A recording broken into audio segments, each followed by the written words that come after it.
I've figured out how to study every day without losing motivation. You know when you try to start a study routine, but after a few days, your energy and drive just vanish? You start slacking, getting distracted by every little thing, and suddenly you're scrambling to cram everything last minute. Yeah, you feel like an idiot, but the problem isn't your lack of discipline or willpower. It's the dumb, ineffective way you're trying to keep yourself motivated. In this video, I'm unlocking secret hacks to keep you pumped to study every single day with simple, underrated tricks no one talks about that'll make you absolutely unstoppable. So, let's get started. 8. Visualize your future self. Imagine 5 years from now you meet your future self. They're living the life you've always wanted, but there's a catch. This version of you only exists if you stop acting like an idiot today.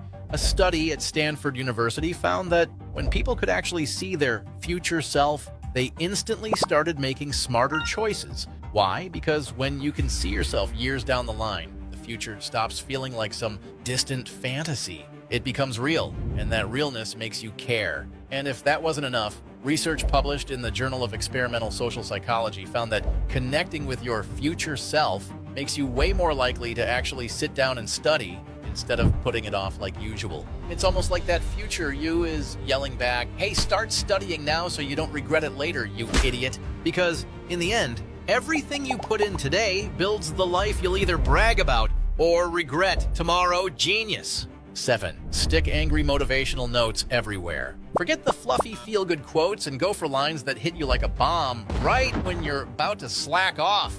Think of something like, gonna open that book or just sit there watching your dreams go down the drain. Or studying sucks? Try being broke and failing at life, you idiot! Plaster them everywhere you're bound to look. On your laptop, around your desk, on the bathroom mirror, even on the fridge. They should be impossible to ignore. A constant reminder that procrastinating is just setting yourself up for a mediocre future. 6. List your weekly activities. All right, list everything you do in a week, from class times to extra activities, and of course, all that crap you stubbornly keep doing. Dump it all into Google Calendar, including the time you waste on your phone, gaming, binge-watching shows, the whole deal. This is the only way to face reality and see how much time you're actually throwing away and what you really have left to study.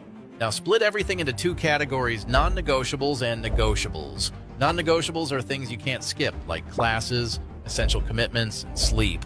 Negotiables are your favorite distractions, like couch time, all-night gaming, and long hangouts. All the stuff that, let's face it, could be trimmed without much fuss. Now look at what's actually left and see how much time you've really got. Enough of the lame excuse, I don't have time to study, because honestly, what you're lacking is organization, not time, you idiot. 5. Pick the best times to study. Now that you know your free time slots, stop pushing studying off until you feel like it. Everyone has that time of day when their brain's firing on all cylinders, but most people ignore it and then complain they can't learn a thing. So listen up. If you work better in the morning, why the hell are you leaving study time for the night, you idiot? Choose the time when your energy's at its peak and make it a fixed routine. If something's hogging your best study time, deal with it. Break your study into smaller chunks and fit them into open slots around it, or push those other plans to a less prime time. It's not perfect, but it's way better than trying to power through when your brain's on low battery, genius. 4. Start with an easy schedule. If you want a study schedule that won't make you quit after the first week, start slow, you idiot. Don't pull the I'll study an hour a day move right out of the gate, because guess what? You won't. Here's the plan. Start with 15 minutes a day in the first week. Doesn't matter what you've got going on. You can always squeeze in 15 minutes somewhere. Second week, bump it up to 30 minutes. Third week, go for 45, and by the fourth week, you'll be studying an hour or more a day without even noticing, and at the end of each week, review what you studied, genius. And don't go full throttle without a break. Pick a day, like Saturday or Sunday, to let your brain relax. Knowing you've got a guaranteed day off actually lowers anxiety and can boost productivity on the other days. Now tackle subjects that need more focus on days you wake up feeling pumped. If possible, mix it up so you're not cramming all the boring stuff in a row and then throwing in the towel like an idiot. 3. Have small and big reward. Studying sucks, I know, but waiting around for motivation to magically appear won't help, genius. Instead, let's make your brain work in your favor with a reward system that actually works. small daily rewards and a bigger weekly payoff. Here's how it works. If you study what you're supposed to for the day, you've earned something you want, like watching Netflix or playing video games. When you start tying these small rewards to studying, your brain sees it as less painful and surprisingly a bit more interesting. And here's the best part. At the end of the week, if you nail it each day, there's gotta be a bigger reward waiting for you. It could be a hangout with friends, that new piece of clothing you've been eyeing, or even a trip to the movies you keep putting off. But pay attention, airhead. You only get the reward if you actually hit the goal. No rewarding yourself just for opening your notebook. The motto here is study first, reward after. And suddenly, even that study schedule that felt like a punishment starts looking kinda not so terrible. 2. Use scents to activate study mode. Look, genius, it's time to train your brain like Pavlov's dogs. Pick a scent, peppermint, coffee, or even that one perfume that doesn't make you gag, and sniff it before every study session. Why? Research from UC Irvine shows certain scents can fire up your brain and instantly boost alertness and memory.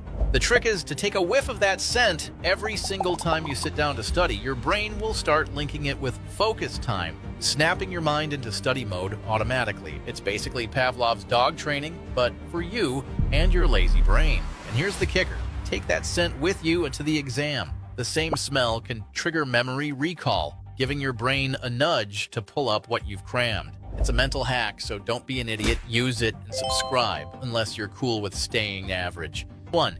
Don't say you have to study. Forget the I have to study nonsense. Start saying, I want to study. Yeah, sounds ridiculous, but hear me out. It's all about tricking that lazy brain of yours. When you say have to, your brain immediately throws a fit, like a kid who doesn't want to clean their room. It feels like punishment, but saying, I want to study flips the whole vibe, making it something you're choosing to do, almost like you're in control. Now, instead of dragging yourself to the desk like a chore, you're striding over because you're the one calling the shots. Genius. And don't roll your eyes just yet. Studies in motivational psychology back this up. Shifting from obligation to choice taps into something called intrinsic motivation. Basically the stuff that makes you do things because you actually care about them. It's a mind trick, but it works. Your brain loves feeling in control, so play along. Say, I want to study every time and watch it get easier. Don't be an idiot and use that power to get where you want. If you liked the video, send it to that friend who's just as desperate for these tips as you are. And drop a comment if you have any secret trick to study every day without losing motivation. I doubt you do, but hey, who knows? And I hope to see you in the next video. If you don't show up, well, you're even dumber than I thought.